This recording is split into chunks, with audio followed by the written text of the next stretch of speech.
saw parts of it. I don't know what they're all upset about. There were a few silly questions, but politically, you're not. You're junkies, huh? You guys are not political junkies. I am. I'm not a was busy. cable haver. I was working. So normally I am. I am a political junkie.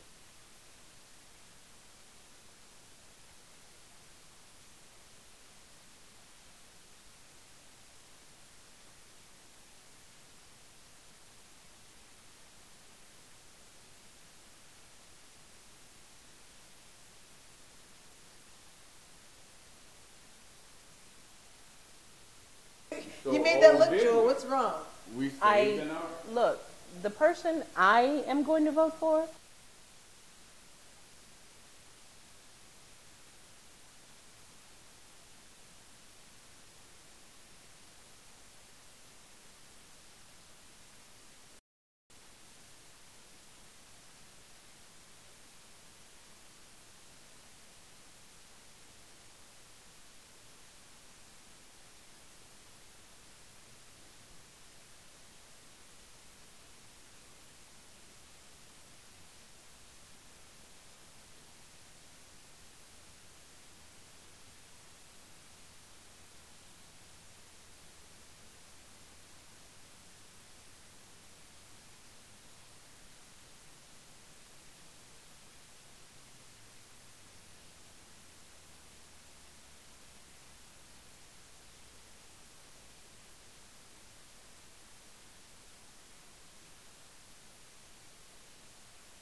Well, she got two names now, so you got to Yeah. Which one is it under? I will not tell you which one it's under. How about that, Jewel? now I got a lot of homework to do. And so, you know, I got Coast to Coast, Tanya. I sent you a link because I wanted you to check that out. It really is interesting because it's a video that talks about how do we change as a black community? How do we change who we are and develop to get away from that? I guess I'll call it a generational curse. Not really a generational curse, but it is something where we get in that slump where things have happened to us and then it keeps happening, So I really want you to take a listen to that. Oh, I am. In fact, I went to the YouTube page on my phone, and I saw the title, and I was like, oh, no, I can't do this in a half hour. This is going to be... And then I scrolled a little bit further down and saw, and I thought, oh, no, this is... I'm going to want to do this on the computer or the TV and really get into this. So when I get home, it's on. Yeah, it's on. Cracking. So I guess we'll talk about that on one of our little coast-to-coast adventures. And then I also wanted to talk about the two young ladies who decided to dress up their face as blackface because they said they wanted to be niggers for Halloween. Yeah, You didn't hear me? We need this headline. I heard what you said, but I didn't see that. And usually, what was that? That must have been on one of those obscure pages someplace. Well, it's been circulating throughout. I know, isn't that interesting? Yeah. And so Ray Appleton doesn't talk about it, so it can't be true. Did you really just say that? Did you just say that? He did. Since Ray Appleton talked about it, it can't be true. You just said that. Well, that's what he believes. He believes that, you know, his mouth. Well, maybe he's going to talk about it tomorrow, since yesterday was Halloween. Not hardly. He ain't going to talk about that. Just like he didn't talk about the beating in South Carolina. Okay. Yeah. Well, I take it back. He did, but it was from the policeman's perspective. Well, but Not from what your eyes saw. He didn't say, well, now who are you going to believe, me or your lying eye? Well, he may not have come to this particular story yet. Yeah, because I don't know if he came to this it was for particular Halloween, story. and of course, And he's then only on we'll Monday show it through screen. Friday, Eventually right? we're going to get to that point Yeah, where okay. we'll have our things in advance. People can watch it pop up on the screen. We're getting there. Getting there. I can't believe all you guys do in terms of this. I'm just I'm so glad I'm just a talent. Then you just show up, right? All I have to do is arrive Just and show look up, look presentable. beautiful, and I wish that was my life. That would be nice. But I want to be able to talk about that because the response was incredible as far as how they responded. It was very, very interesting response. To these two young ladies. The two young ladies responded to all the criticism that was out there about them dressing up as niggers. These are white girls? Yes, they're two twins. Twins? Yeah, they're very blonde, blue-eyed. Oh, at least they're from And the they had same black dumb face. family. That's good. What? They're not. At least they're from the same dumb family. It's Yeah, not because two they said some different dumb things as two far as different people girls. that are talking out there need to Yeah. go find out who their daddies are. Yeah, No, that's what the comment. yeah. Say that again. I'll wait till we get to the story. How are you feeling about it? Yeah, talking about, how African American kids don't have dads anyway, so they need to stop worrying about them and go find who their dad. Yeah. Yeah, so like I said you guys might be a little bit upset about that. But at any rate. Oh, I'm not upset because they're somewhere where there's black folks. I know that much. Wherever they are, unless they're in Sweden or somewhere. Yeah. I'm well, presuming they're American, in which case. Exactly. So it'll be, I wanted to be able to share that with you guys, but first I'll share, and you'll get to see the picture. I just wanted to show you guys the picture, and I'll have to interlace it thereafter when I go and, I guess, do an edit. And so Mel's eyes clearly rolled in the back of his head, but that's what they were for Halloween. They wanted to be niggers, not black people, niggers. Did they make a distinction? They look like Boehner to me. Yeah, they made a distinction as far as being black people or niggers. Yes, they made a distinction. They did. Yes. Okay, well, I can't wait to get to that story so we can, Yeah. like Paul Harvey said, the rest of the story. Yeah, worry about finding your daddy. Okay, so let's get to, I guess, some of the local things that did happen. If you could send that to me, please, if I have it. And, I do want to talk about what happened to me locally. Okay. And the reason why is it's ironic. We did a rebroadcast of Brandon Risher with the, implicit and explicit racism. It shows exactly that as far as what happened to me and Linus. And so when we were leaving the cafe rather late, it was about 12:30 a.m.-ish, packing our stuff up in the car. You can clearly see we were coming in and out of the cafe that either were owners or managers or something. Or robbers. Apparently, even though he's dressed in a suit, I have my attire on. And, Yeah, but you're black. right. I guess I have You some- couldn't possibly be owners. No. Let me just shut up. Go ahead. No, you're right, though. When I think about it, obviously, because the way I was asked and interrogated, I guess I'm not an owner. So when we were leaving, and as you know, this is a one-way street out here, Fulton. Yeah. You can only, if you're trying to get to the right lane, you can only pull out to go to the right lane because the freeway is right after the light. There's no Right. other way to get to that light unless you quickly go to that lane. So we packed the car up, and I had my blinker on. I always have my blinker on. Seatbelts were on. I looked, behind me, make sure no cars were coming directly behind me, and it was really tight squeeze. So I had to back up, pull it back up, looked again over my shoulder, make sure I could get out, and I pulled out like I always do, put my blinker on to go to the far right lane. I get to the light. That's less than 30 seconds. You guys know that's a really quick light right here. It's not even a half a block. It's not even half a block. And I'm like, Lennis, looks like there's a cop behind us. We didn't think anything of it. We just thought cop was behind us because it wasn't there before. Did he have the lights on? He flashed his lights on. He started flashing his lights on. And we were right at the light. We were stopped at the light. I'm like, I think he's flashing at us. Should I pull over? He said, yeah, pull over. I'm like, okay. So we pulled over. We couldn't know what possibly could have been wrong. I thought maybe our trunk was open or something was hanging out. I wouldn't think anything else because I just pulled out. And so the man, the officer comes to the window. Young or old? I say young.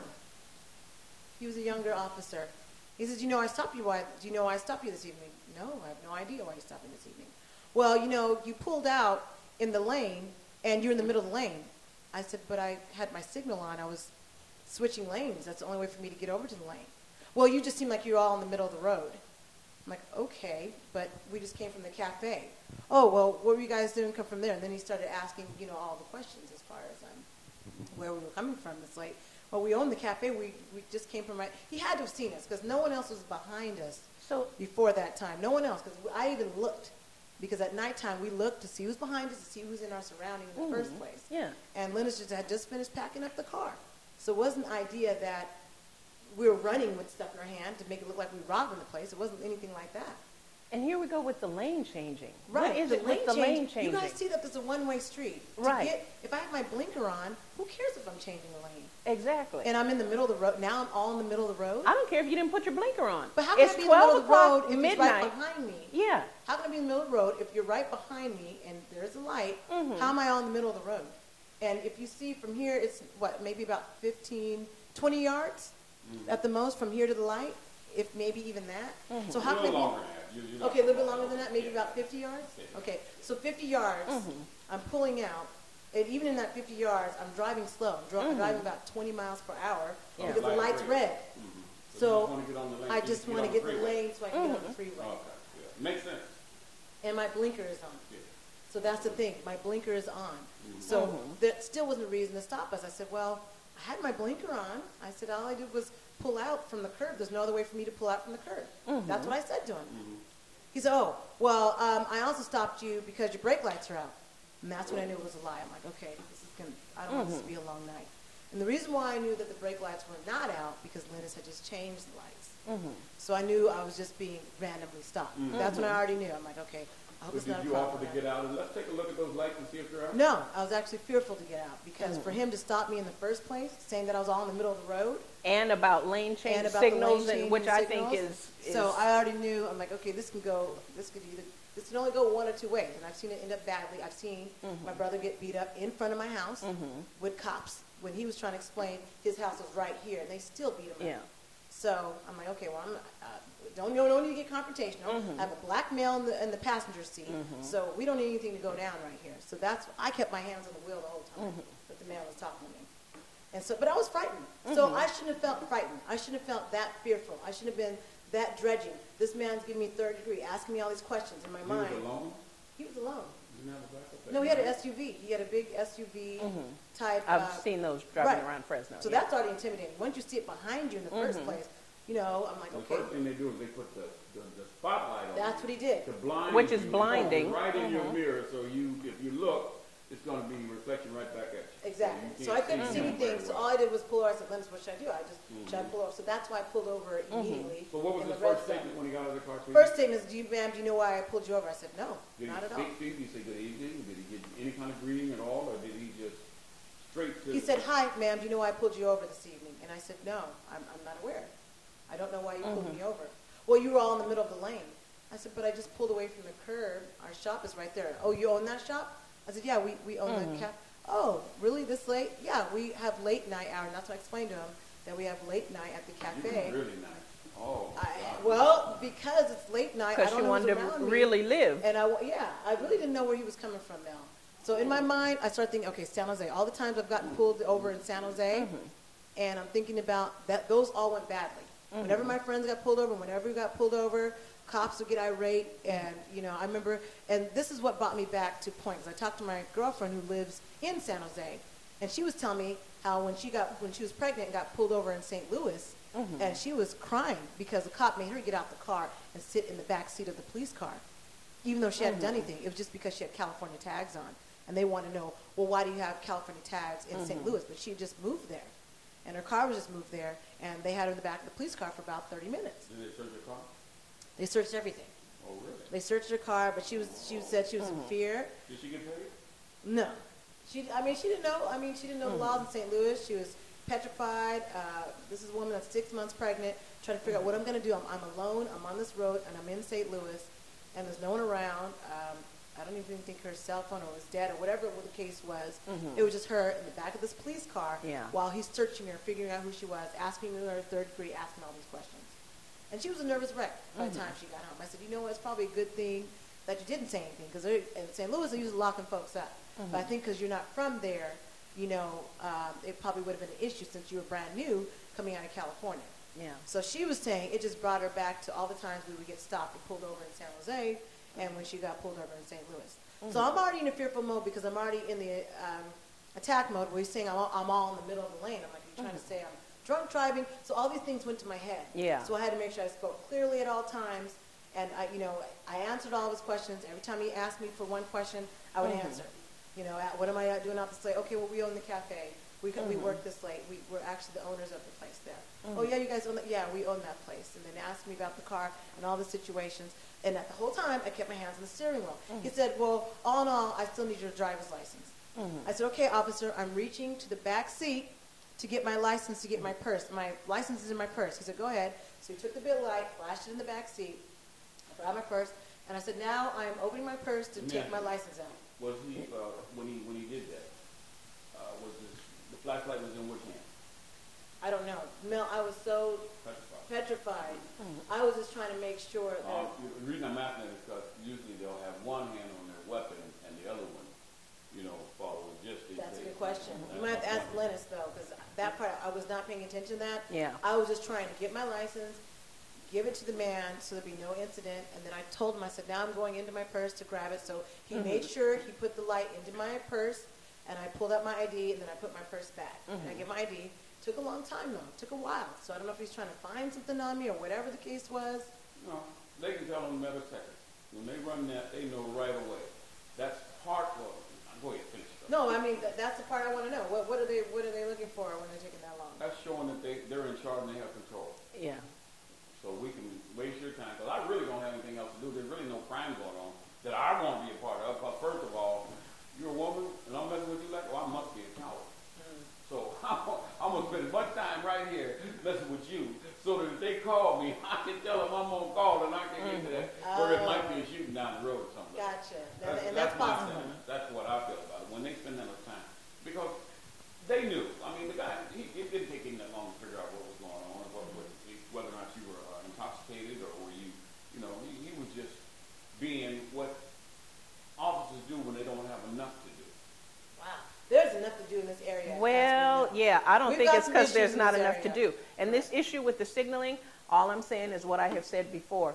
When that list comes out of the Klan members that Anonymous is going to release, we're going to be very surprised at some of the names on that list. I think so, too. Well, say that again. You talk. That's a new subject. Where'd that come No, from? we talked about that on the last show. I missed it. Okay. He wasn't. Oh, okay. Oh, that's okay. Yeah. So is that a local list? Well, that's more of a they're national going to list. release more than 1,000 names. I don't know if it's a local. I'm sure it's not. That's I'm national. guessing that it's national, but it is. Anonymous, the hacker group Anonymous, hacked into the Klan's Twitter page, and I guess some other trove of information, and they are going to publicize the names of Klan. Yeah, they're called hacktivists, right? Hackers. And so Yeah, I know who they are. Yeah.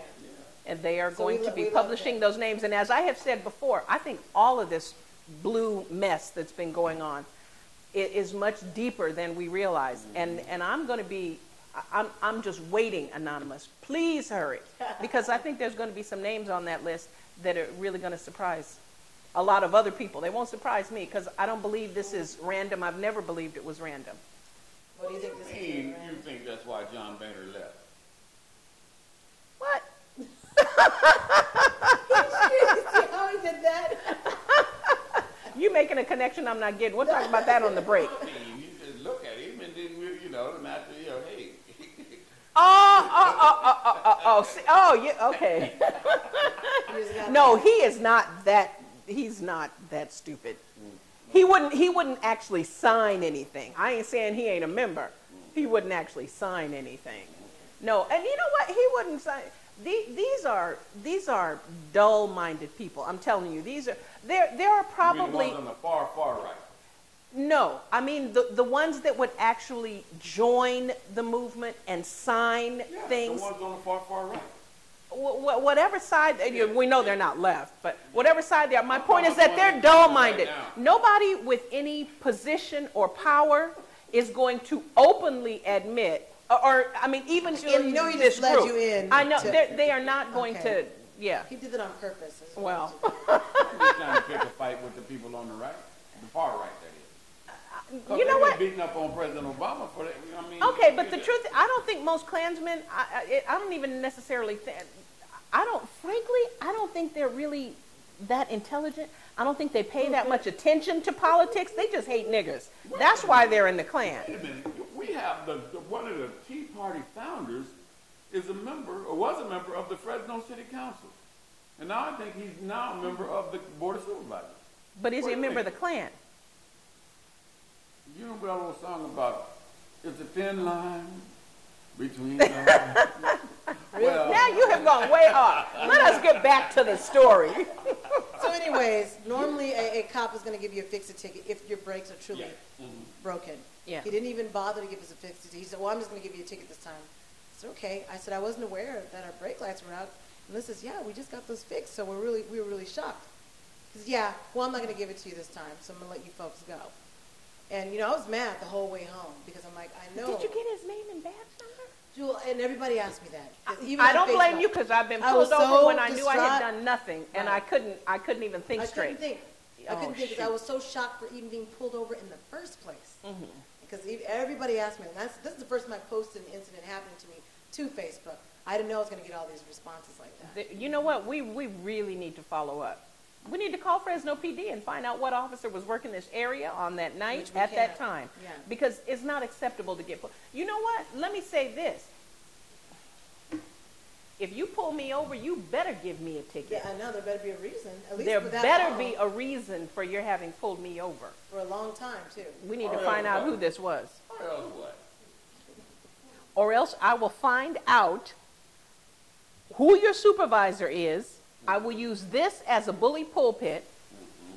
You don't just go around terrorizing citizens for no good reason. Well, let me tell you what the Right Reverend Floyd D. Harris did when they pulled him over for a bogus reason. This like should that. be entertaining. This will be entertaining. He was on his cell phone. He was right on Southwest Fresno, right near the freeway and Ventura Avenue. And he was just pulling away from a mutual friend's place, which probably maybe 4 houses from the corner. And the police pull him over. And they Was didn't he know who on the was. phone right then? No, he waited Oh, until okay. they pulled him over, and they, you're running it. Okay. So he called several of us that are friends of his, and within 6 minutes, there were a bunch of folks with phones and cameras, and and he was very calm, collected, had his child in the back seat. And once the officer was looking around to see all of these folks showing up, he wanted to, excuse him and so forth. No.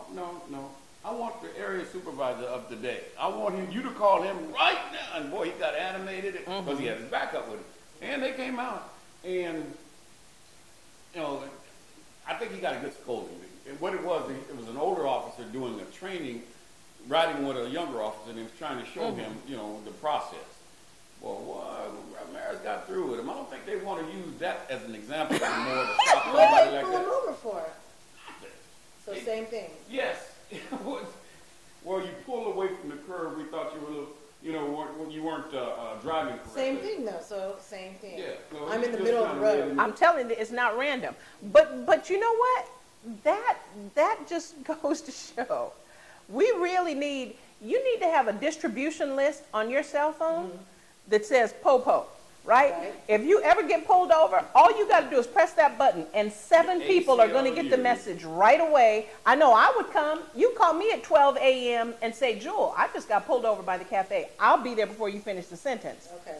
We all need to do that. You know what? So now I'm putting everybody in here on my POPO list. You get a page from me that says POPO, I'll send you where I am. You need to come right away. Okay. Well, We all ought to We do need that. to do it that way. The We need to do ACLU it. just created an app, and they're trying to get people to apply to their phones to do exactly what you said. Okay. I just heard it today. I guess it's been the last few days that they developed this, and they're trying to get people around the country to plug into this so that they can build whatever they need in terms of making sure they have a paper trail on officers, how they stop people, what they stop them for, and that kind of thing. And I think That's an really app like every it. single one of us We needs all to need to get. have that app, seriously. Well, we had a situation a few years ago. We had a By the workshop. way, I checked our brake lights; they were fine. Yeah, They were. yeah. We need to follow up and find out who this officer was. A couple years ago, summer months, summer got hot. They were talking about shooting and all this. So I'm going home, and I noticed that a police car is pulling out of a neighborhood, and he turns and he turns the same direction I'm heading. Now he's not right behind me, but I pull in and I make my left turn so I can go to my neighborhood. And as I made my turn, he makes the turn, and he comes in, and I go in my neighborhood, and I go around, and I come to my house, and I park right in front of my house. just as I get to my house, he hits the lights. And I start to open the door, stay in the car. So I stay in the car. So he gets up, good evening, can I get your license and your insurance? And I kind of look at him and I smile. I said, sure. And I reach in my glove compartment. All the time I'm laughing because I know this he asked for your insurance. Really this officer didn't ask for my insurance. He just asked for my license. So that's interesting because they almost always ask for your license and insurance. Yeah. That's the game. He was just, he had nothing else to do. This blue car's got to be something illegal. Let me see if I can be a hero. But my car was just an old saddle. But anyway, he gets my license and my insurance, and I'm looking at him and smiling, and I give it to him. And he goes back to the car, and he's with one of his partners, and he stands off to the side in the position that they're supposed to stand in when there are two of them. And he wasn't back there 30 seconds, and he comes back. And he comes back and he says, "We stopped you because your light over your license plate was out and we couldn't see it." I said, "Oh, really? Oh, well, let me get it." "Oh, no, that's okay. That's okay. Well, you just have a nice day." So he gave you a ticket? No, he didn't give me a ticket. And I get out and I just smile and I say, "Hey, you guys be safe out here." So I just let him know that I know you guys are just blowing smoke. You know, that they didn't have anything else to do except for the fact that there were a bunch of shootings in the neighborhood over the past few weeks, and so they were trying to kind of get a handle on it and trying to figure they could be proactive. But these guys are just, and this is why cops have to live either in the community or know their beat. Because you wouldn't stop me because you know that I'm here every day. They wouldn't stop you because they know you're in that neighborhood all the time. But when he saw this gray, that's what really kind of, he saw the gray, oh, no, we're not letting this. So he walked back to the car, and he probably didn't even run anything. He just went back to the car. I'm telling you, 30 seconds later, he's back to the car and said, "Here you are, sir." 30 seconds. Yeah. For us, it was like several minutes. We need to follow up. Well, we will follow up. But I just wanted to share my story, and then I guess after the break, we're going to be talking about those other stories we want to get to, and also politics. I really want to talk about the politics. It's not really important talking about the two young ladies who wanted to dress up as blackface. That's on them. So you are watching Valley Black Talk Radio, live on the ONME Network. Julia Deli Najib, Mel Sanders, and Joel Riversmith. We will be back right after this break. Yeah.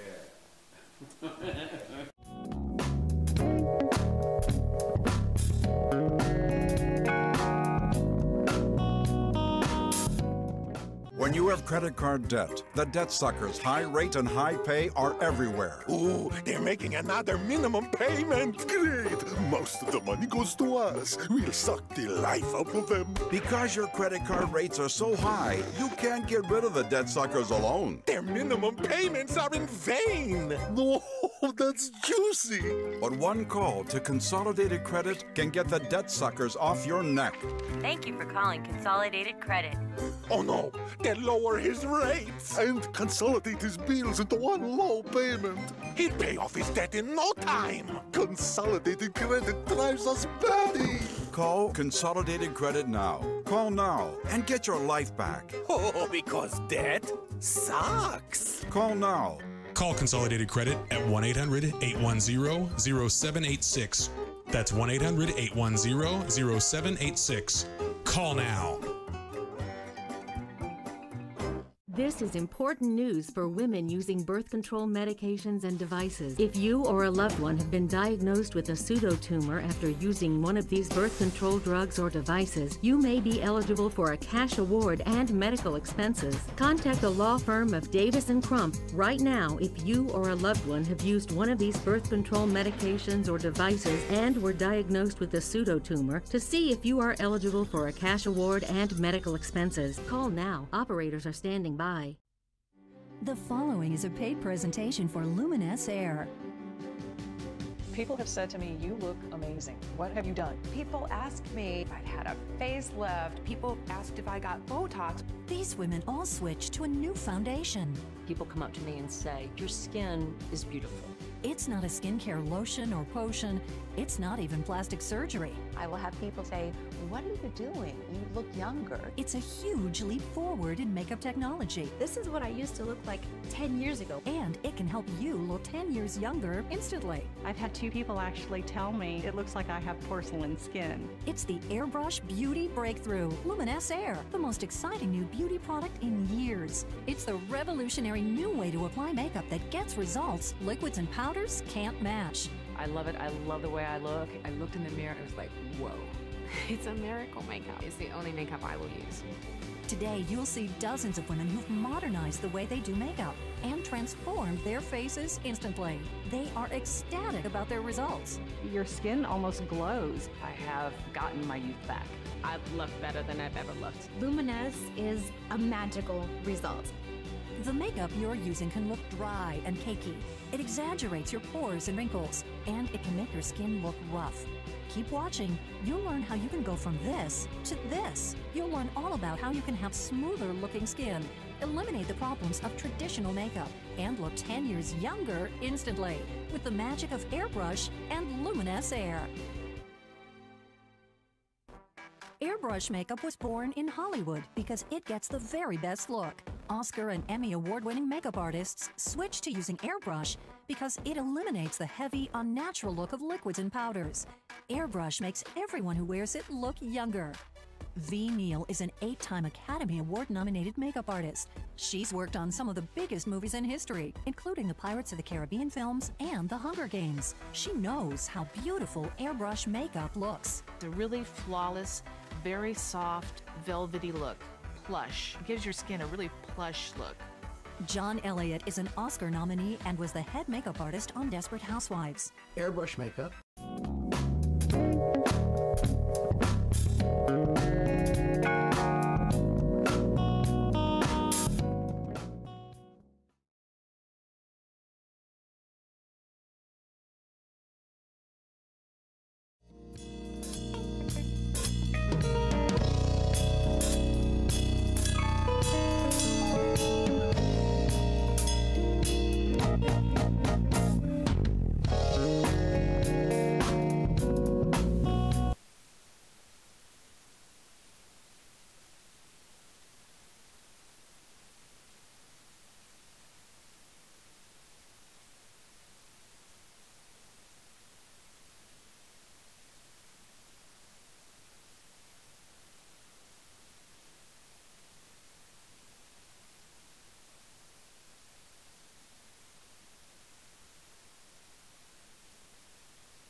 that the district has a terrible completion rate in terms of students completing their 2-year degree.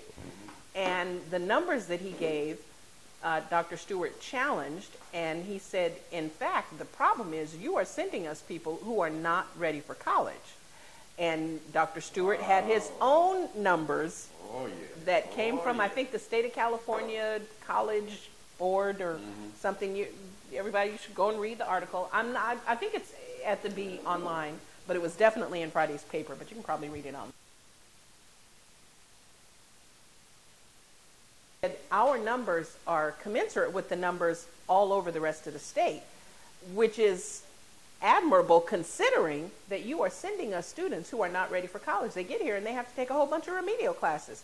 And let's face it, if you have to spend 3 semesters taking remedial English and math, you know, not only you're not going to be on track to get out in 2 years, but you may very well say, shoot, forget this. I'll just get me a job, you know, doing something else. Because you don't want to spend 3 or 4 semesters taking remedial classes before you even get to the meaty stuff. So, well, nice little, Dr. Stewart. You can't call it a cat fight. What would you call it?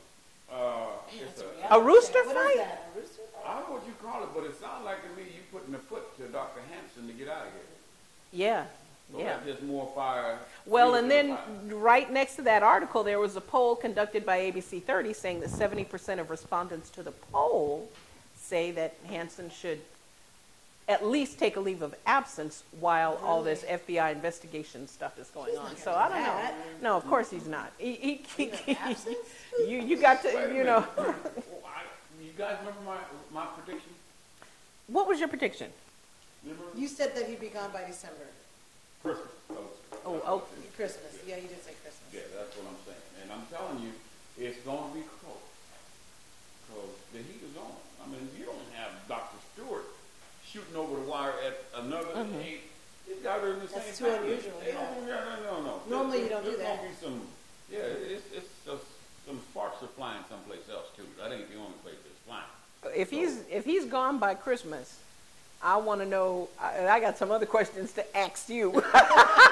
Some other stuff I need you to predict.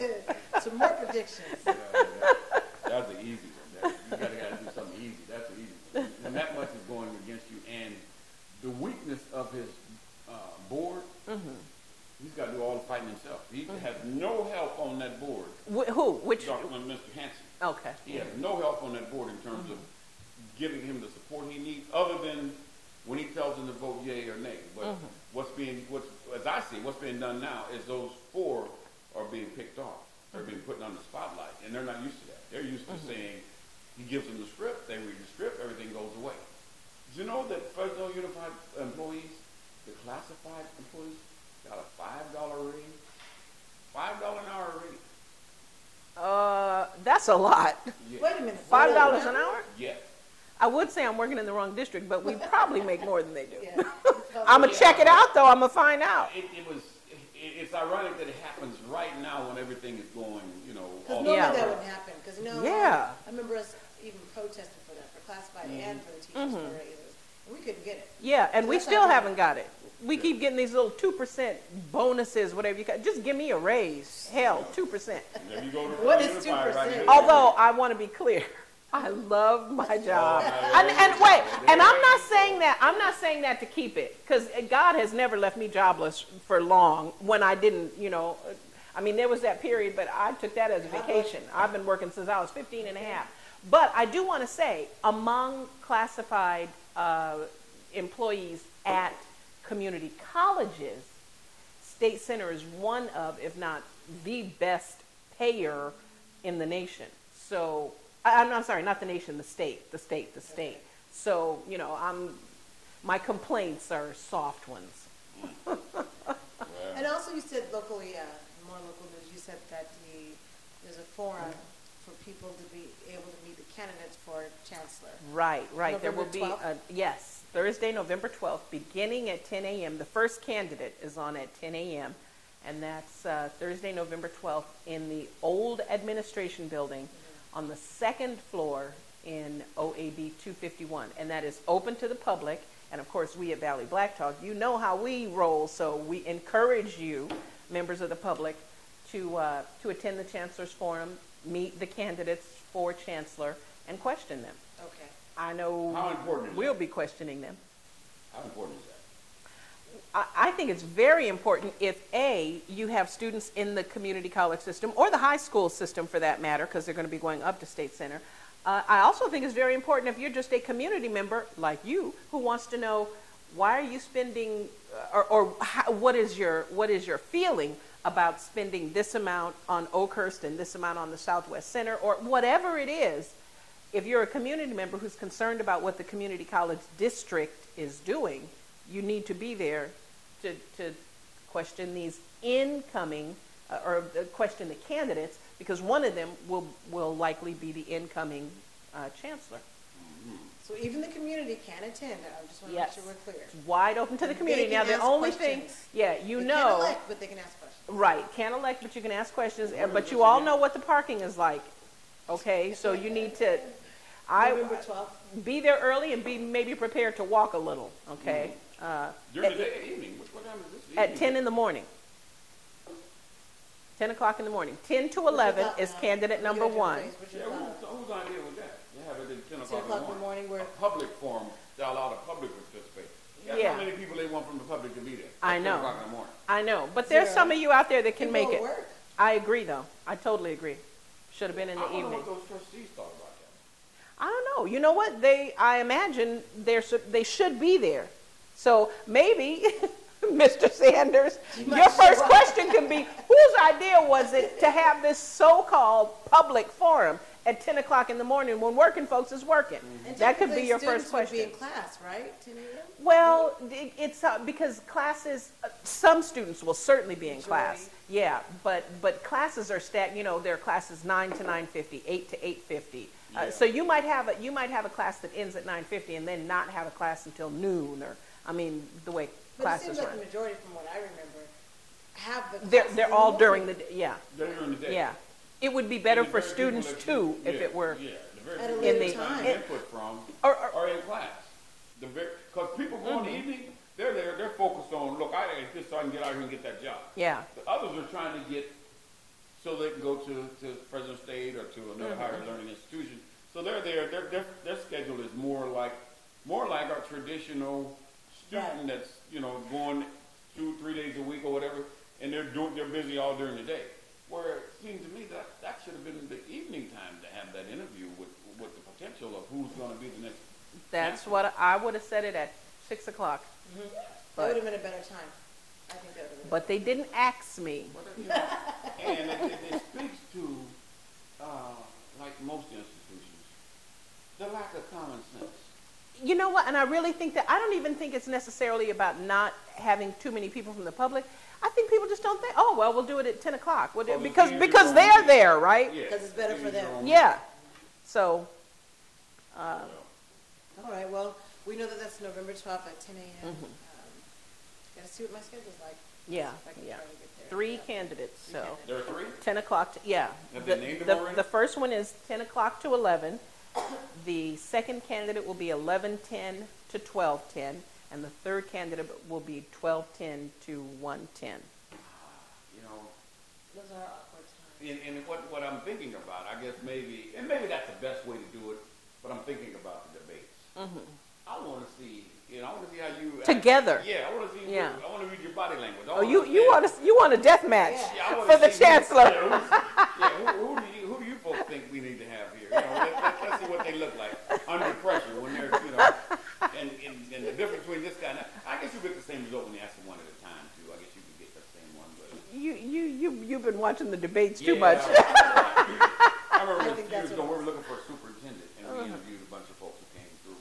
And my questions were, we had a state administrator in, and who had a bunch of questions that he'd like for us to ask these potential candidates. And I'm looking at you, man. You think I'm going to ask these questions? These are the questions that you might want to ask. I have no interest in asking any one of these. I only want to ask questions that have to do with how that person is going to respond to a governing board. Not about student whatever about it. That's what, once he gets there, he shows us that. But in terms of the relationship between the administrator and the board, I want to know.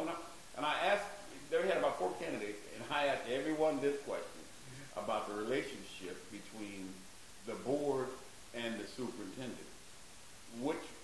How does it rate with you? And out of that, I got one person to give me the answer I was looking for. One. The rest of them gave me the traditional about we're a team and da-da-da-da. And one said, no, together. You guys are the board and you're the boss. The buck stops with you guys. Any superintendent, if he's worth his salt, will do what you folks ask him to do. And if within reason, or And so when we finished and we kind of tallied everything, my conversation was, we need to go visit these people where they work or where their resume says they're connected with, and see if somebody didn't stack the deck or whatever. Well, wouldn't you know it, the very person that I was looking at, the administrator said, well, that guy is fired by his district and he's just looking for another job. Oh, really? Which meant he didn't like him, so since he didn't like him, he wasn't going. But see why you got to do your homework? But I don't believe that was true. I think that was just that wasn't the choice of the state administrator. He wanted one of the guys that gave us that soft answer that you guys are a team and all that. Because he knew that meant he could run them. Yeah. But anyway, I'm sorry, Ms. Judy. I didn't say anything. You were getting ready to say something. No, I wasn't. No, I was telling Don actually thank you for their help. Because we've been trying to get things worked out. Standing ovation for Mr. Don. Yeah, Don Trail Martin and Kevin Shakur. Don Trail Martin. Trail. Yeah. I never pronounced his name. Really? Don Trail Martin. His last name is Martin. I think you could say Martin. It's the Don Prael. Yeah, she always gives him them 3 names. Every time it's one name. One name, Don Prael. I know. It took me getting used to the first few times. And then Martin.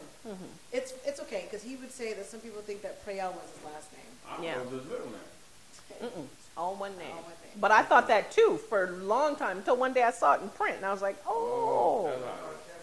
Well, he has a great sense of humor though. That Don, and the girls fly with it too. If you don't see it, boy, you never see it coming. And he won't smile or anything. He'll just be, and he'll talk so soft. It'd make it calm, you're like, what? But it was funny, so I'm laughing. Right. So, and also coming up, we have some of the different board of trustees for the State Center Community College District where their term is up. Yeah. Next year. Next year, 2016. So we need to be paying attention to that. Yeah. And one more that Jewel and I were talking about before we went on air is about the DOC commission. Okay. There are 4 commissioners that are going to be elected from targeted areas. And we missed that date though for October 29th, but no. That's the last date for somebody to file they wanted to be a part of it. Okay. But for those folks who've already filed, I think it'd be a good idea for us to interview those folks and have an idea of what their expectations are as commissioners and what they understand their responsibilities are. And what their skill set is. Yeah. So that would be and as the wonderful, since you don't want us to say great, Mr. Sanders would say, do they know what's in their toolbox? That's what we need to be finding out. That's what I want to find out. So I'm finding more and more that people do not know what's in the toolbox. And they're probably encouraged to run by somebody either from the administrative team or another commissioner that says, hey, look, I think it'd be a good idea for you to be on with me because we get to take that trip every year to San Francisco. Or we're going to go You really think they're concerned this year about we're going to go to Tennessee. You want to go? Yeah, they do that. They do it to you. You don't want to expose that. But did they ever do that to you? They didn't have to. I was already aware that those were the opportunities. Those are the perks. They wouldn't tell me, but I'm going to be going to. What, were you on the ELC? Yeah. Oh, okay. Oh, so you know where so you you know speak. the inner workings that ends. Yeah. Yeah. I know how they do it and how you get. Well, I'm not going to give it away. Well, let's talk to them. Well, but anybody around here, I mean, a trip to San Francisco, you can do that anytime. Well, no, not the way they do it. Okay, yeah, I mean, maybe they put you up in a nice hotel and all that, but I just mean we're only 3 hours from San Francisco. Yeah, but not the way they do it. They treat you real well, and you get to go places. I should have registered. Yeah. Oh, but you said they're going to Tennessee this year. You didn't want to go to Tennessee? I just pulled Okay. that, yeah. You're not a Tennessee gal? Well, it's all they have conferences every. Oh, that's true. Oh, the home of, which, anyway, I saw somebody fabulous on Austin City Limits last night. We'll talk about that later. I was watching that, and then I turned it. Huh. You know, we'll talk about that. Okay. You said you know. You were going to say something. All right, so what did you dress up as for your grandson? Did you take your grandson trick-or-treating? No. Oh, why not? That's. We do fishing, but we don't do trick. You're deficient. We do fishing. And she said you're deficient. But I think I just made a pun of some kind. I got to think about that. Deficient. Okay. Really cool, anyway, so what was he? You know, he dressed as. You gonna show us? This, Wait, but they can't see the picture. Oh, they can't see it. But next time, well, he can send it to me and I can put it on the edited version. Yeah, he's something else. He is. Did you have trick-or-treaters? I don't know. I was on the fifth grade. Oh. Did you have trick-or-treaters, Julia? I wasn't home. Oh, no, okay. she was playing with the po-po. Yeah. That was at midnight. I hope she didn't have trick-or-treaters walking around at midnight. Yeah. What do you dress as, man? What is it? I don't know. He was like a monster of some sort. He had a mask on and a wig. Let me see. Oh, this guy. He's a cutie. He's a monster. Look at him. In He's a workman's shirt. Monster. Did you see that? He said, I like that. I like that. He's a cheat out monster. Funny. Cool. Funny. I'm sure you got a lot of candy. So, yeah. So they're going to bring him to you whenever he's had a lot of candy. He'll be coming to your house. So they can drop him off. He was trying to decide which one he wanted to do. I don't know which he did. Is this one or that looks like my friend. Her dental work is a little better. Oh, wow. So I don't know which one he went at. I like the other one better. Yeah. Dental work's a little flawed on that one. Let's see, he's 7. Oh, he's got a long time. He's got at least 4 more years. That's big as he is? Yeah, he's still, yeah. Talking about trick-or-treat. Yeah. Oh, you too big, see how you talking about you could Oh, he's still a little guy. You know, treasure mother this young. They do get older. They do get bigger. That's the thing. And okay, so that's all of our local news. I want to make sure we get through all that. But I still am. I feel like we still haven't touched on the. I mean, we talk about the Black leadership, and we talk about what needs to be done. I still feel like there isn't the action part. Yeah, I didn't make it to that meeting yesterday. I really wanted to go. The AA. What meeting? Leadership meeting. That's tomorrow. AALA? That's tomorrow. Well, I thought it was last week. No, November 2nd. When is that? So you can still go. Tomorrow. Oh, great. So Mel, you gonna go? I don't think so.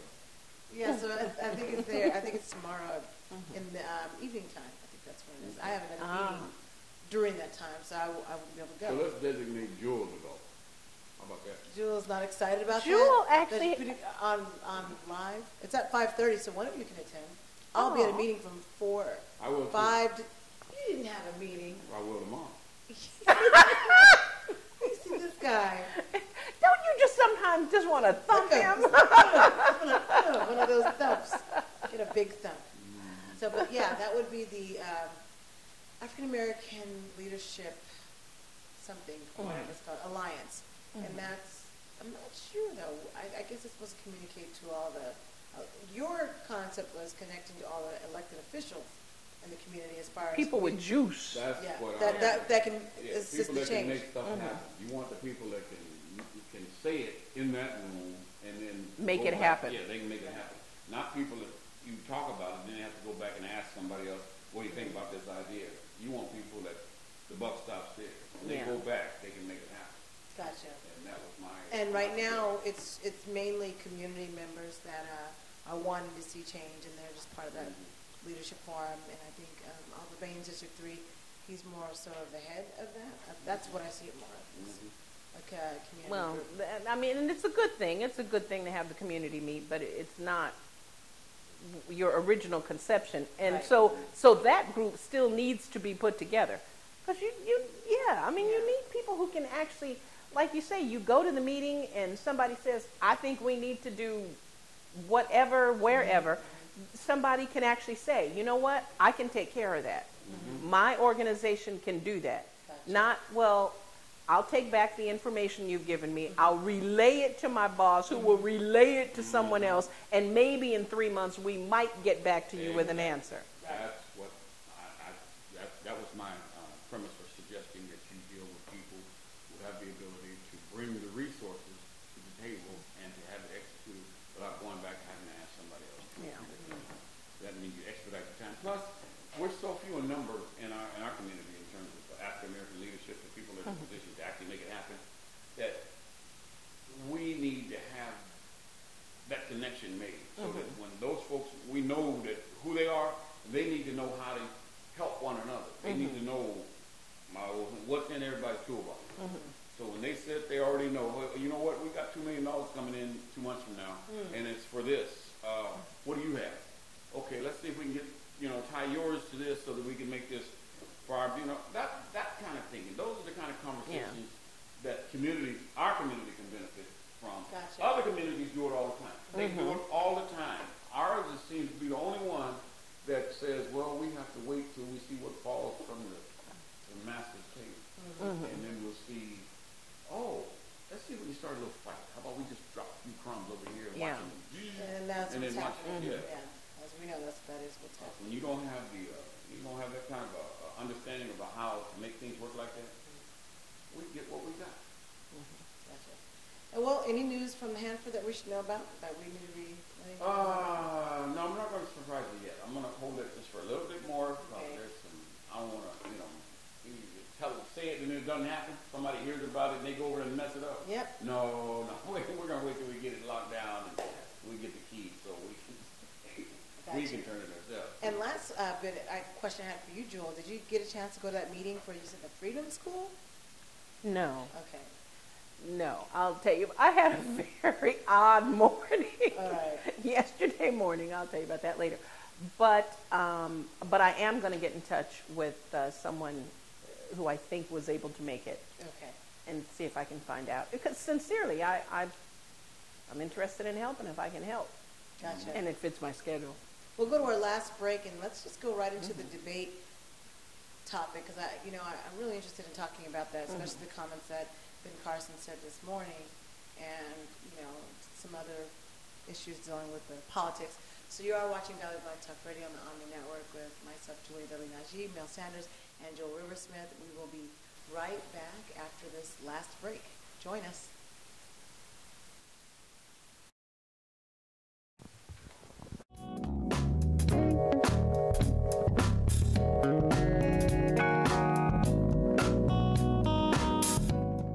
When you have credit card debt, the debt suckers' high rate and high pay are everywhere. Ooh, they're making another minimum payment. Great. Most of the money goes to us. We'll suck the life out of them. Because your credit card rates are so high, you can't get rid of the debt suckers alone. Their minimum payments are in vain. Oh, that's juicy. But one call to Consolidated Credit can get the debt suckers off your neck. Thank you for calling Consolidated Credit.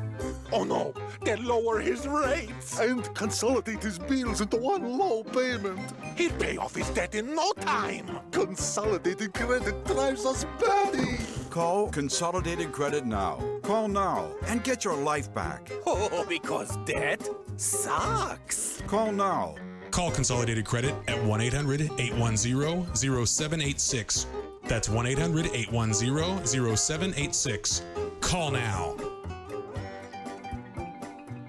This is important news for women using birth control medications and devices. If you or a loved one have been diagnosed with a pseudotumor after using one of these birth control drugs or devices, you may be eligible for a cash award and medical expenses. Contact the law firm of Davis & Crump right now if you or a loved one have used one of these birth control medications or devices and were diagnosed with a pseudotumor to see if you are eligible for a cash award and medical expenses. Call now. Operators are standing by. The following is a paid presentation for Luminous Air. People have said to me, you look amazing. What have you done? People ask me if I've had a facelift. People asked if I got Botox. These women all switch to a new foundation. People come up to me and say, your skin is beautiful. It's not a skincare lotion or potion. It's not even plastic surgery. I will have people say, what are you doing? You look younger. It's a huge leap forward in makeup technology. This is what I used to look like 10 years ago. And it can help you look 10 years younger instantly. I've had 2 people actually tell me it looks like I have porcelain skin. It's the Airbrush Beauty Breakthrough Luminous Air, the most exciting new beauty product in years. It's the revolutionary new way to apply makeup that gets results liquids and powders can't match. I love it. I love the way I look. I looked in the mirror and was like, whoa. It's a miracle makeup. It's the only makeup I will use. Today, you'll see dozens of women who've modernized the way they do makeup and transformed their faces instantly. They are ecstatic about their results. Your skin almost glows. I have gotten my youth back. I've looked better than I've ever looked. Luminous is a magical result. The makeup you're using can look dry and cakey. It exaggerates your pores and wrinkles, and it can make your skin look rough. Keep watching. You'll learn how you can go from this to this. You'll learn all about how you can have smoother looking skin, eliminate the problems of traditional makeup, and look 10 years younger instantly with the magic of Airbrush and Luminous Air. Airbrush makeup was born in Hollywood because it gets the very best look. Oscar and Emmy award-winning makeup artists switched to using airbrush because it eliminates the heavy, unnatural look of liquids and powders. Airbrush makes everyone who wears it look younger. V. Neal is an 8-time Academy Award-nominated makeup artist. She's worked on some of the biggest movies in history, including the Pirates of the Caribbean films and The Hunger Games. She knows how beautiful airbrush makeup looks. It's a really flawless, very soft, velvety look. Plush. It gives your skin a really plush look. John Elliott is an Oscar nominee and was the head makeup artist on Desperate Housewives. Airbrush makeup.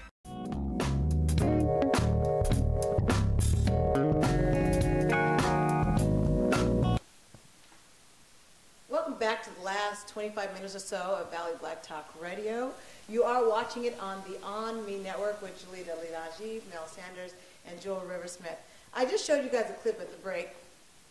And Donald Trump was very lucky. He's had some hard times, real hard times. In fact, his father only gave him a small loan of $1 million. So he understands hardship. No way. That's all? His father's rich, and he only gave him $1 million? Only $1 million. That was back in the 70s. So I didn't realize. He's practically trailer trash. Yeah, $1 million. So it's funny, the video I showed you, because the irony, you see the young black man counting his pennies, getting frustrated, you know, $1 million. He probably got a loan of a few pennies, you know. And so I had to show you that juxtaposition. Yeah. Throw that into this broadcast. And I do believe he was serious. But he knows, Trump was serious. Yeah, but he knows $1 million is not a small loan. But I believe he was serious, and it goes to show you. I think he was serious about that. There's another, you know, I'm always saying there's more than one America, and there's the rich people's America and the poor people's America, and I guess to Donald Trump, $1 million is a small loan. When you're making a lot more money than that, then I guess so. And so you had Ben Carson, we finally seemed prepared when it came to politics, international politics. You saw that on George Stephanopoulos. I never say his name. Stephanopoulos. So I always had it right? George Stephanopoulos is... Snuffleupagus. I think that's what it is, because I always say Snuffleupagus. Yeah. And that's a character on Sesame Street. Yes. Real bad, real bad. It's George Stephanopoulos. The Greek too? Stephanopoulos? No, the Greek, the character on Sesame Street. That's a good question. I don't know. Because he's a big old mammoth, right? Yeah, that's a good question. That's a good question. But on his show this morning, everyone commented on the roundtable about finally how prepared he was. Because she was asking some hard-hitting questions about should the president have sent 50 troops to Syria to help with intel and help them with... Now that literally means 50 men or 50 people. 50 people. Okay. 50 high specialists. They're not telling us how many You think it's more than Yeah, that? what's the point of sending 50 people? I was thinking about that too. Could it, well, they said that these are highly trained, but 50 is like... So they're going to train other people, because 50... It's supposed to help with the intel there in Syria, but 50 seems so small. Okay, your point about Mr. Anyway, so finally, when they were asking him questions that had more international significance. Who's asking the question? The host, no, she was asking him the question. So he was acting on their show. So they weren't Yes. recounting what he did at the debate. They were talking specifically about specifically him. on the show. Okay, all right. Because they thought he was finally for a first time prepared with the questions. And so they asked about what he would do with Russia and the whole insurgents there and what he would do about that. And he was able to answer it, which is shocking because before he's never really been prepared for those questions. So now the panel, so when she brought that back to the panel, they commented on how finally, both sides, Democratic side and the Republican strategist that spoke, said finally he seemed prepared, whereas before he's just never really known about those questions. So he's 22% in the polls, right? Is he 22 or 26? I don't matter. Okay. Last I read Donald 22, Trump, but okay, that was he's a while 22 ago. and Trump is 26, Yeah. which is still ironic. But that, again, is amongst Republican voters. So I want to make sure we're clear on that. Yeah. But it does matter because as far as the candidate they're going to have, it does matter. Why? It matters. Yeah, they won't get steamrolled. They don't have a chance. They're getting of the Republican vote. So, you know, when you put that against the entire voting population of this country, their numbers are way, they ain't even in the 20s. Wait. I thought you were saying they won't, it doesn't matter because they won't get the nomination. I'm talking about the nomination. Yeah. That's it. Yeah. But I'm talking about in terms of But their numbers, it doesn't equate to all of the voters. They're just talking about the Republican voters. And they're splintered throughout from 37 or whatever Trump's got all the way down to the one of Grant. You know, so. But again, it shows you why, as I always say, we do not live in a democracy. And please don't go around saying that because you just look. Because I mean, if they're that popular in the polls, who is the RNC to decide they shouldn't get the nomination? That's not a democracy. So. But they don't know because if they're that popular, when it comes to their convention coming up next August, then they will be voted democratically, selected to be, if that's the case. You don't really believe that. Yeah, that's how they're going to. I think he really does believe that, Joe. I think he does too. They are going to do that. I'm just saying that they're going to fall before the end because they're going to have an election within an election within the Republican Party, just like the Democrats are going to do, and whomever's elected from that group is going to be the one who's going to run for the national job. From the Democrat side and from the Republican It's so sweet that he has that faith in the system when the truth is, if they don't want Trump or Carson, it doesn't matter if 100% of everyone in America wants him. They will not be the nominee. Then how are you going to not get him? How are you going to keep him from being? I don't know because I'm not that slick. They won't be using the process. That's just the point. You figure out ways around it. You mess up the ballots. You have 999. He was high in the polls about the same time of year, and the next thing you know, they start talking about him with some white woman. Okay, well, so all I'm saying, right? So all I'm saying is, whatever mechanism they use, it won't be Trump and it won't be Carson unless the machine wants Trump and Carson. Don't matter what the people think. They'll find a way. They will find a way to get the people to vote for whomever they want. The process is going to exist. They're going to have to be selected by someone, but the system will decide. They will be selected by someone. It'll be someone who's a Bilderberg. That's who will select them. Someone who's in the Carlisle group. What is this, George? What's his name? George what? Orwell. George Stephanopoulos? No, George. I got the name right. Yes. No, Coast to Coast. What's his name? Oh, Nuri. Yeah. Oh no, that's not coming from George. No, he's. I like George a lot, but he's like you. He still believes, Of course.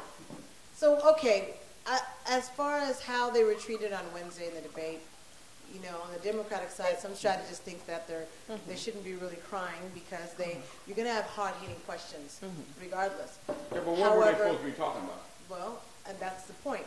According to the other side, they say, well, they weren't really hitting on questions that relate to how it affects the American people and the economy. Yeah. That was their complaint as far as the CNBC moderators, that they didn't touch on any of that. Which is what that station is known for. Right. They talk about money matters. But this is the third debate. Yeah. One was 3 hours long. Okay. They have, is it 2 more coming up? They have 9 all total. Oh my God. Right, 9 total. And so they have way more. Okay. So for some reason I thought they had 2 more. My point being, pretty soon we're going to get to the point of oversaturation. They will have asked everything they could ask. Frankly, I didn't see anything terribly wrong, and I didn't, again, see the whole debate, but I saw the clips that were shown to illustrate how supposedly dumb these questions were, and all I'm saying is, it seemed like a nice break to me. It seemed like, you know, how many times can you ask someone, what is your financial plan? Would you put people on the ground in, didn't they have that in the first one? Oh, so they still. I'm talking about this particular debate. Was supposed to be about finance, the economy, and. Okay, so each debate has its own. Theme. Okay. Yeah. Okay. And so the questions that came from this, and that's why moderators did what they did, because people do not want to hear about, you know, they're not going to be wanting to hear all that, even though that is germane to their job and what their vision but is. It's so far in advance, and the whole thing is, it's like Christmas starting in April. We have started so far, and I get it that, you know, elections are around the corner, but they're not that close. And you got all of these debates still to come.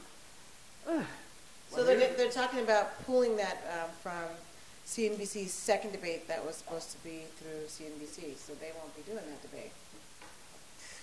The candidates actually can pick and choose what they really want to do, even though the party is saying we're going to limit it to this, because you saw what happened with Ben Carson and Trump said 2 hours, that's all we're going to do. Right. And you got to forget about the rest of that. And let me see what kind of commercials you're running. Because I don't know if I want to be a part of running commercials that you guys are going to run, because I don't support that product. So, but they were really, I mean, they're using, this is really, the reason that both sides can do this, one, that the networks can broadcast this, and two, that the candidates can make demands, is because people are turned on earlier now and in more than have been in the past, because most of the time people, man, I don't want, the networks couldn't sell it. They couldn't buy them. People wouldn't do. Now people are tuned in, and so they want to know what's going on. So that means that the marketplace says, we can sell some commercials, Joe. We can do some things with this. And so that's why they don't want to know what's going on. They want to watch the cage match. That's what it, just like Monday Night Football. I don't think it's that people are, unfortunately, I don't think it's that they're so all of a sudden awake to politics. It's that everybody wants to know what they're talking about around the water cooler the next day, and everybody wants to know who insulted who, and let's face it, they've been damn funny. So that's what people are tuning Everywhere into. you go online, and including the Twitter sphere on both sides, whether you're Democrat, Republican, or even in the middle, independent, they're saying that they're horribly moderated questions. This is what people are saying for this particular debate. And even Ben Carson calls them gotcha questions. That's what he said this morning. It's kind of like not Donald Trump, but when Jeb Bush was trying to get Marco Rubio because all of the votes he's missed in the Senate. And he, you know, when he's doing all that talking about, well, you know, you chose to do that, and you know it was a 6-year term. Either you go or you let somebody else have that job. And, well, when Rubio got through turning that about around, man, you could see, wasn't in which there was a hole he could crawl in and put a hole behind him. Oh, he just got, oh, man. So one of the questions, it says the event, this is from TalkingPoints.com, who felt that the CNBC moderator Carl Quintanilla asked the candidates the worst job interview question of all time. What's your biggest weakness? Oh, yeah, that is. Yeah. Did he ask him that, really? Yeah. It says particularly almost every candidate tried their hardest to avoid giving an answer. Of course. Of course they would. That's not even a good question. I know, that's a terrible question. So these are the type of things people were complaining about. Now, you know, if you went to an interview and the interviewer said, what did you consider to be your biggest weakness? You'd be like, you know what, I don't want this job. Because that's a stupid question. Right. Everybody else here like you to work here? Can I have my hat, please? You can be more original than that. You know what? Somebody asked me once, and I thought it was a great interview question, and it led to a whole discussion. In fact, the whole interview went this way. It's the best interview I ever had. She asked, what is your favorite word, and why do you like that word? And then we had a whole discussion about that. And then one of her other questions was, where If you could vacation anywhere in the world, where would you vacation and why? And you know what? She got a lot more information out of me as a person with her interview questions than you. Well, where did you last work? And you know, Did you get the job? I did. I never interviewed for a job that I didn't get until I came to Fresno. She said it with a frown. You see that? Yeah, I never have gone to an interview and not gotten the job until I came to Fresno. But you know what? It was okay because I got the job I was supposed to get.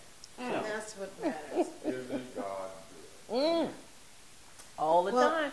So anyways, it just seemed like the questions, everywhere I go, is as far as they're calling it a train wreck or a disaster, as far as house moderating. That's on And both sides. it's not just the candidates, it's other media It's other media outlets. outlets that are usually impartial to things like this, and they just felt like the moderation was pretty bad. And that usually don't tend to usually they don't bend. Speak, Even CNN doesn't usually speak do publicly against each other. You know, CNN, my favorite media outlet, usually doesn't do that. Yeah. The one that Mel doesn't like me to quote all the time.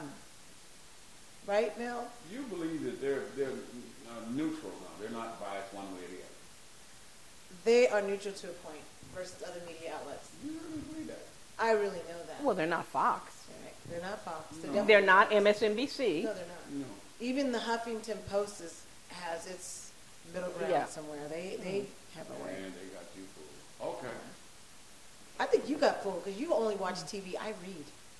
That's the problem. Yeah. You got a point there. And so I read the articles. So but I read body language and between the lines when they talk. What they really well, I'm reading the actual articles that CNN produces, that Huffington Post produces, that Washington. Yeah, remember I'm a print media person. Yeah. So I'm always looking into so reading. You mean to tell me that because they write it down, it couldn't be a lie? No, what I'm saying is when they write it down, they take an opinion from both sides. So what I like the sources, as opposed to a clip. Right, which is just a commentary on that clip versus a printed media article. But at least in the commentary, they're giving their commentary on what they think. But they're not doing that in the print media. Read them to tell whether or not they're this way or that way. I just want the facts. So when I'm reading a print, I do.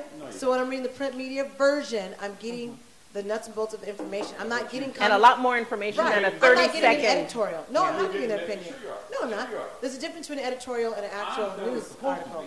But the guys that are writing are giving you their opinion of what they believe the facts and the commentary, the commentators are also giving you their opinion of what they think the facts are. But at least from a print media article, I'm still getting both sides. At least they're quoting this source and this source. Oh, quoting this source and this source. A commentator on MSNBC is not going to do that? They're very opinionated on MSNBC. What are you talking about? Fox are very opinionated as well. Yeah, and it's not just opinionated. Slanted, they're slanted. It's yeah, slanted it's towards not a just particular left or right. Yes, they are. Fox and MSNBC are slanted. And I'm not saying there's anything wrong with that. There's nothing wrong with that, but they're slanted. You're right, but they still give you the other side. All right, is C-SPAN slanted? Sometimes. No. See, that's where you're wrong. And C-SPAN, I read their articles and I watch their videos. Yeah. So I think it depends. I think it depends. That morning show where people call in. Cross the nation. Okay, you might get a slant on that because the host, whoever it is. But not on their online articles. Right, that's what I'm saying. The host often remarks about. But the print articles that they have, it's not slanted based on a particular, whether MSNBC or Fox. That's why Jesus got to hurry up and come back. Why? To take you? Well, Rubio and then believe he'll be back tomorrow. So if he's coming, I believe everything they say. If Oh. it's written, then it's got to be. No. I don't think that's what I'm saying at all. You are missing the You're point. You're totally missing the point. My point is I can't go off of what people tell me on TV like you do. I think that's a mistake. When you're going off of commentators, only they make mistakes all the time. So at least I'm getting where they got their sources from, so I can go look that at myself. And I can check you that can source read myself. Huffington. You can read. I read several. Slate. You can read Mother Jones. Mother Jones. And when you watch Fox, even though they're slanted far to the right, they're going to tell you something about what's on the other side or what they allege is on it. You know, the opposite view is. Not really. Oh, and they then totally they get it wrong, just like MSNBC. They don't. They mix up the sources. They do. Well, Even and if they're frankly, quoting the source, what they're they saying, misquote them. They misquote them and they put all kinds of. And MSNBC does the same They do thing. the same so thing. I'm not. I watch And both. so does CNN. Yeah, but Well, I didn't say told CNN you doesn't. That I online. I read the articles online. I don't watch CNN. I'll listen to it if it's like when it was well, we can just agree to disagree. Well, when it was I'm not and finished. talk about it more. No, we're gonna talk about it right now. So like the Michael. Okay, so when it's like major cases. When it was like major cases, I had the CNN on so I could hear both sides. But normally I read articles. I'm more into reading because I want, like you said, the Mother Jones. I go to Mother Jones. I'll go to Huffington Post. Yeah. And then I'll go to all the other sites. I even go to the roots.com. I read. He don't read. Yeah, That's and see, to me, it's like I have like 7 Bibles, right? Well, there's like 3 that I really, right? When I want the poetry, I go to King James. Oh my gosh. Oh, that's so poetic. Right. Now, I didn't understand it, so then I go to my New International. Right. Oh, okay, that's what it meant. Okay. Then I go to my Daily Walk. Oh, now it's totally broken down. So, yeah, you gotta go. I was always taught that. Go to all your different more than sources, one, and the truth is in the middle somewhere. You know, if you can find at least this source. Because let me tell you something. The commentators are usually quoting from the news articles anyways. They're either quoting the Washington Post or the New York Times, you know, the Wall Street Journal. They're usually quoting from them. So I read these sources of where they're coming from. The actual source. Right. Go to the horse's mouth. But so now who is the host of the next debate? Is it supposed to be CNBC? Yeah, but they're saying they're not going to go. They're saying they're not going to go with them. But they were. CBS or well, they're not. They were supposed to go with CNBC, and they're not going to go with CNBC. They just did CNBC. And they were going to go back, but they're not. So they're going to do CNBC twice in a row? I'm looking at the article right here. I'm looking at it. Look at it again. CNBC. They're not going back to CNBC. But they may not have planned to do them twice in a row. Anyway, maybe they were going to do during the rest of one of their debates. They were going to go to the CNBC debate, and we know they did it this past week. But I want to know who's doing the next one. They were supposed to go back, and so they're not going back. And this is according to the chair of the RNC, the actual national. That's that's what he said, that they're not going back. And you know what? And Really though, that's stupid. Go back and give them a chance to do a better job this time. That is so really third grade. It's really about networks making money. It's not about. I know, but it's always about. I mean, we know. So I know they want to say, okay, well, we're gonna make sure we don't give you a second chance to make money on us. We're gonna go over here instead. But go back and give them a chance. Here's what the issue is. So this is where the confusion is. So even though NBC does not control CNBC, the RNC suspends the next debate with NBC, citing that CNBC got your question, so now they're not going back. Now, NBC News told them they do not control CNBC, but said the network is an arm of it. So they're trying to tell them 2 different things. But according to the RNC and the president, the guy you just named, they're not going back. Yeah, that's so third grade. I know they're confident they're going back. Then guess what? They're going back? Yeah. Oh, well. Yeah, and NBC is his home, so. Oh, that's right. So we'll see. Show, yeah, but. The Princess. You know, and that's the problem. All of it is just a wash in dollars. You know what? Nobody should be making any money. The debates, in fact, I don't think they should be on major networks anyway. I think they ought to be on C-SPAN and on public access. Okay. Let nobody make money off of it. Then not only that, but then everybody gets them, right? Because I can't watch on CNN and whatever. Democracy. So the NBC News debate was scheduled to take place on February 26th at the University of Houston. So you got time to change your mind? Yeah, they do. And it was supposed to be co-sponsored by the National Review and Telemundo. Oh. Oh, well. Now that's that was Univision. That was. No wonder you don't want to go. Oh, yeah, you don't want to go. Wait, but he hasn't had any problem with Telemundo. No, he hasn't. Okay. But you see what he did? He went, I'll just go to the other one. Yeah. Oh, really? You got a problem with me? Okay, well, we'll just go to Telemundo. Wow. Oh, my goodness. Boy. That's interesting. Okay. When the League of Women Voters handled the debates, they were much better than all of you guys. So who were the moderators? Do you recall?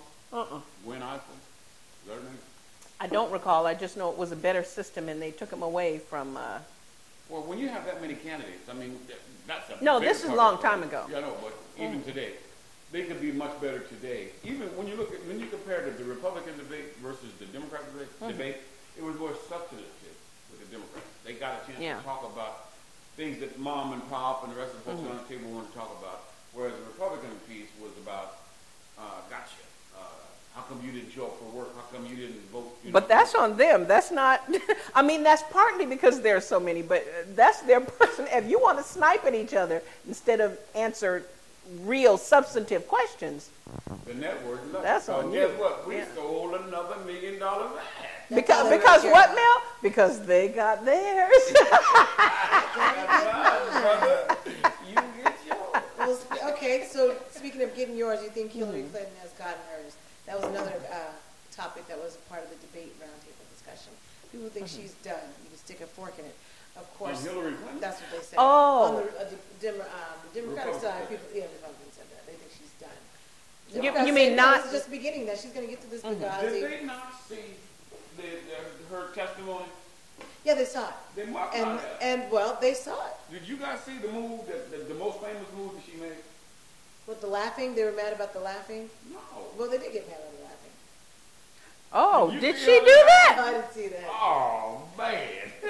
Hillry's a bad girl. You mean during the time she was being questioned, she did? Blatant, but go back and look. Like she really was wiping she something? Just, oh, wow.